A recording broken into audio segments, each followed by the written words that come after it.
جی سر میں آپ کی طرف آتا ہوں. عباس صاحب یہ بتائیے گا کہ آپ کافی عرصے سے شعبہ تدریسی سے منسلک ہیں. مجھے یہ بتائیے گا کہ ایجوکیشن سسٹم ہمارے ملک پاکستان میں ایجوکیشن سسٹم کون سا بہتر ہے؟ ایجوکیشن سسٹم ہمارے ملک کے لحاظ سے تو اگر آپ میڈیم کے حوالے سے بات کر رہے ہیں تو وہ جو نظام چل رہا ہے ایریا ٹو ایریا ویری کر رہا ہے، اور تمام نظام اپنے لحاظ سے اگر دیکھا جائے تو بہترین ہے، اور لیکن اس میں جہاں امپروومنٹ کی ضرورت ہے وہ کریکولم کے کانٹینٹس میں ہے. وہ کانٹینٹس تھوڑے سے اس میں جدت کی ضرورت ہے، ایک لیٹسٹ اس کے اندر کوئی لے کر آ جائے.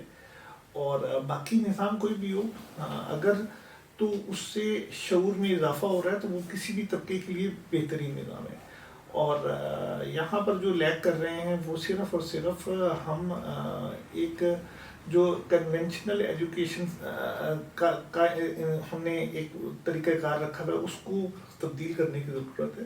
باقی یہ میٹر نہیں کرتا کہ سسٹم اردو میڈیم ہے یا انگلش میڈیم ہے، جس کی جو ریکوائرمنٹ ہے اگر وہ پوری کر رہا ہے، چونکہ ہر مختلف طبقات ہیں تو ہر طبقے کی ریکوائرمنٹ کے لحاظ سے ایجوکیشن جو ہے وہ پرووائڈ کر رہا ہے ہمارا سسٹم.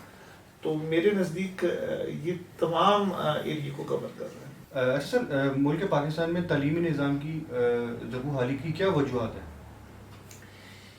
یہاں پر زبوحالی کی وجوہات خود یہاں کے لوگوں کا تعلیمی میں دلچسپی کی کمی ہے، اور جب لوگوں کو تعلیم کا شوق نہیں تو پھر جو ہمارے حکمران ہیں وہ بھی اس کے اوپر کم فوکس کیے ہوئے ہیں.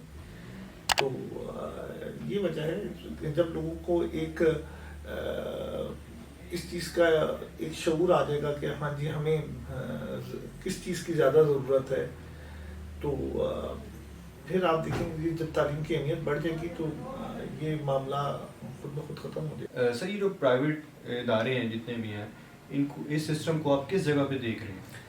آپ کا سوال یہ ہے کہ پرائیویٹ ایجوکیشن سسٹم یا اسکولس کو کی کیا کنٹریبیوشن ہے ہمارے تعلیمی نظام میں. تو اس میں کہوں گا ایک بہت بڑی خدمت سر انجام دے رہے ہیں تمام پرائیویٹ تعلیمی ادارے.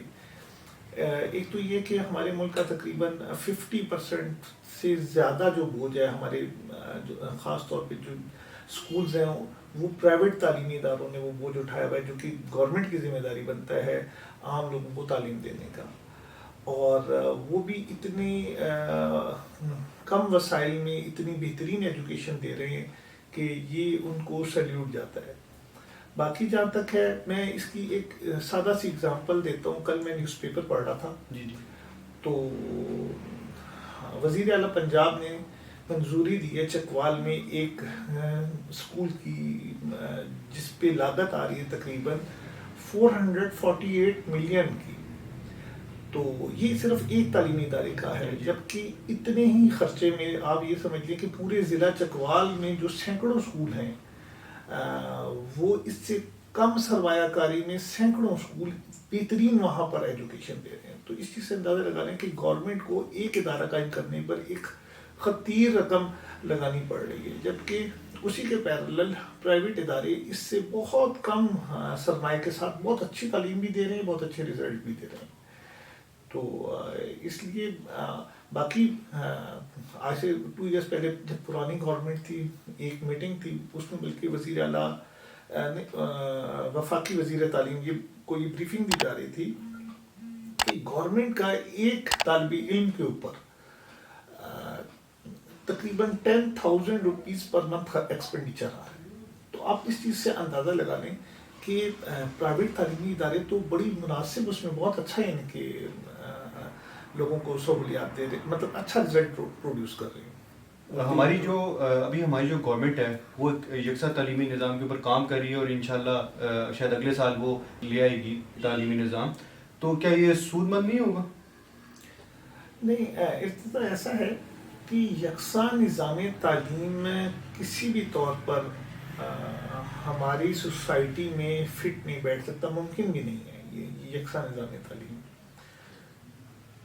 نظام تعلیم کے لیے کی جگہ نا اگر آپ یہ کریں کہ یکساں آپ فیسلٹیز جو مطلب ایک اسٹوڈنٹ ہے جو کہ بلوچستان میں ہے یا گلگت سکردو میں ہے، مختلف ریموٹ ایریاز میں جو طالب علم ہیں، ان کو اگر ایک ہی طرح کی انوائرمنٹ دے دی جائے، انہیں ایک اساتذہ دے دیے جائیں، انہیں انفراسٹرکچر دے دیا جائے، تب جا کے ممکن ہوگا۔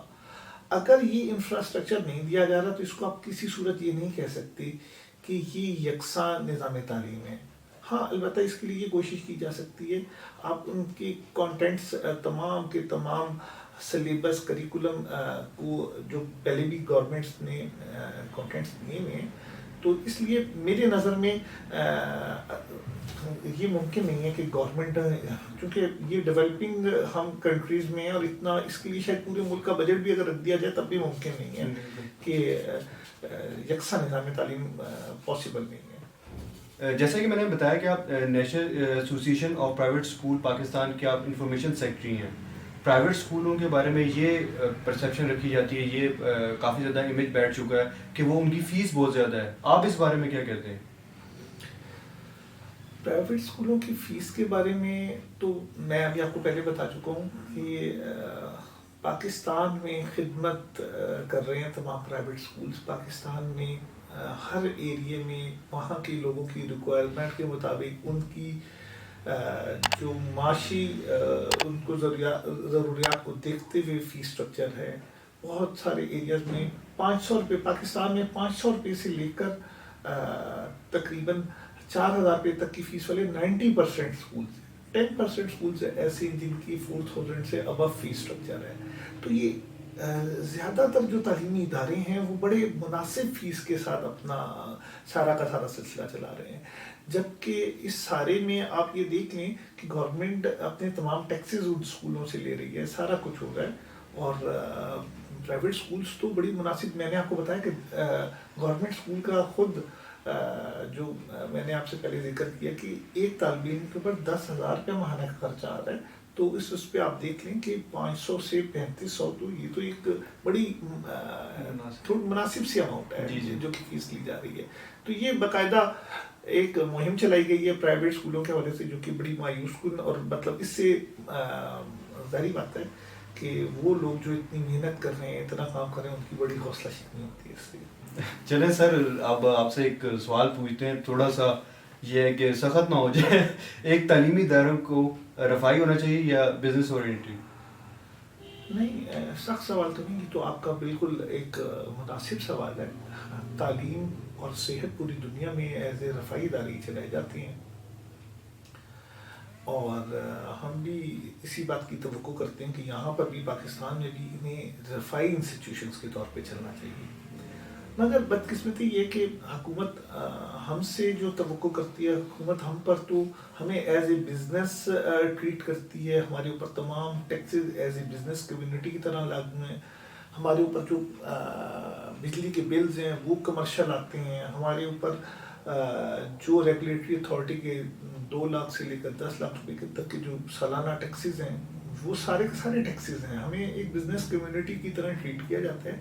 اور دوسری طرف گورنمنٹ ہم سے یہ توقع کرتی ہے کہ ہم جو اس کی جو مطلب جواب میں جو ہے نا جو ادارے ہیں وہ رفائی، پھر ایسے اس میں کیسے ہم رفا کا کام کر سکتے ہیں؟ ہاں میں اپنے پرسنل اون کے اوپر، میرے اپنے جتنے بھی اسکولز ہیں وہاں میں نے اپنی ایڈمنسٹریشن پہ کہا ہے کہ جتنے بھی آرفن بچے ہوں، اور میں آپ کے اس پروگرام کے توسط سے کہہ رہا ہوں کہ آرفن چائلڈ میری تمام ایڈمنسٹریشن میں، چاہے وہ اسکول ہو، چاہے وہ اکیڈمی ہو، کوئی بھی ادارہ ہو، اسے میں اون کرتا ہوں، اس کے تمام ایکسپینڈیچرز میں اٹھانے کے لیے تیار ہوں، لیکن باقی جہاں تک تعلق ہے ہم نے انہی اسٹوڈنٹس کی جو ڈیوز ہیں ان سے پورے ادارے کو چلانا ہوتا ہے، اور بڑا مشکل حالات ہیں آج کل، تو بڑی ہم نے مشکل حالات میں یہ 7-8 منتھس پاس کیے ہیں، اور زیادہ تر اسکولز اونرز کو میں جانتا ہوں وہ بہت ادھار پہ آ گئے ہیں، کریڈٹس پہ آ گئے ہیں۔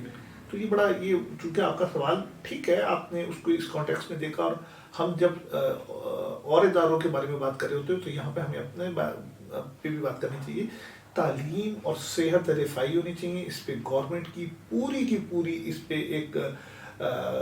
ایک ساتھ ہمارے ساتھ مل کر چلے اور اسے ایک رفائی ان کے ساتھ ہی ہونا چاہیے تعلیم کو. سر آپ نے ایک بہت اچھا ایکسپلین کیا, کیونکہ میرے ذہن میں جو آ رہا تھا آپ نے کافی اچھا ایکسپلین کیا. آخر میں سر ہمارے چینل کے تھرو کوئی میسیج دینا چاہیں گے آپ؟ میسیج میرا یہ ہے کہ میں والدین کو میسیج دینا چاہوں گا کہ طلباء کو تو کلاس میں دیتے رہتے ہیں اور اس کے علاوہ اور فیس بک پہ لکھتے بھی رہتے ہیں مختلف آرٹیکلس وغیرہ. والدین کو ایک میسیج ہے کہ اگر وہ چاہتے ہیں کہ ان کا بچہ اسٹڈیز میں آگے بڑھے اور چاہتے ہیں کہ وہ پڑھنا چاہتا ہے تو وہ خود پڑھنا شروع کرتے ہیں. اصل میں ہمارے سوسائٹی کا المیہ یہ ہے کہ جب ہم اپنی ایجوکیشنل لائف سے ہٹتے ہیں تو ہم کتابوں کا سلسلہ منقطع کر دیتے ہیں. سال میں ایک بک پڑھیں لیکن پڑھنے کی ہیبٹ ڈالیں. آپ خود جب پڑھ رہے ہوں گے تو آپ کے بچہ آپ کو دیکھ کر وہ بھی پڑھے گا. تو بک نہیں اگر سال میں پڑھ سکتے آپ اخبار پڑھیں. بچوں کے سامنے جب آپ پڑھنا شروع کریں گے تو بچے کے سامنے ایک بک کی اور پڑھنے کی اہمیت اس کے سامنے اجاگر ہوگی. تو کتابوں سے باہر بھی جو ہمارے نیوز پیپر ہیں, میگزینز ہیں, بکس خریدیں. بکس خرید کر جو آتھرز ہیں ان کی حوصلہ افزائی کریں. تو یہ میرا پیغام ہے. سر بہت بہت شکریہ آپ دونوں مہمانوں کا میرے پروگرام میں تشریف لانے کا.